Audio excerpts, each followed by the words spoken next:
देशांतर्गत साखरेचा पुरवठा सुरळीत राखण्यासाठी केंद्र सरकारने एक महत्त्वपूर्ण निर्णय घेतलाय।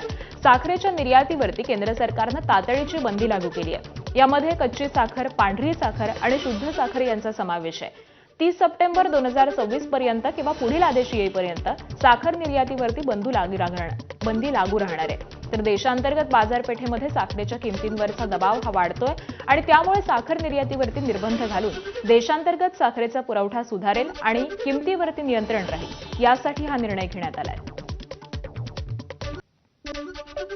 केंद्र सरकारने साखर निर्यातीवरती बंदी घातली आहे, याचा सगळ्यात जास्त फटका साखर कारखानदारांना होणार आहे, असं मत हे साखर उद्योगामधील तज्ज्ञांनी व्यक्त केलंय।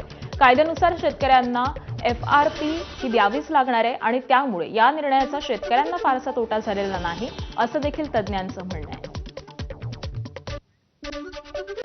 शासनाकडे मागणी आहे की एकतर आम्हाला थेट मदत करा, सबसिडी द्या 500 रुपये टनाला ऊसाच्या, आमची कर्ज पुनर्गठन करा, त्याचे व्याजाचे दर कमी करा आणि तातडीने आम्हाला नवीन सॉफ्ट लोन द्या, हे राज्याकडे मागणी आहेत। आणि केंद्र शासनाच्या पातळीवर साखरेचे दर FRPच्या तुलनेत वाढवा आणि त्या तुलनेत इथेनॉलचे दर वाढवा, ह्या मागण्या आहेत। त्याचा कुठेही विचार झालेला नाही, त्यामुळं साखरधंदा मुळात अडचणीत आहे, आर्थिक संकटात आहे।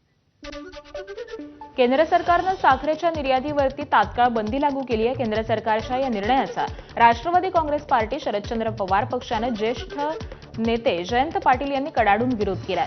कोणतीही ठोस पूर्वतयारी न करता हा निर्णय घेण्यात आलेला असून सरकारने तातडीने याचा पुनर्विचार करून निर्यात बंदी मागे घ्यावी, अशी मागणी त्यांनी केली आहे।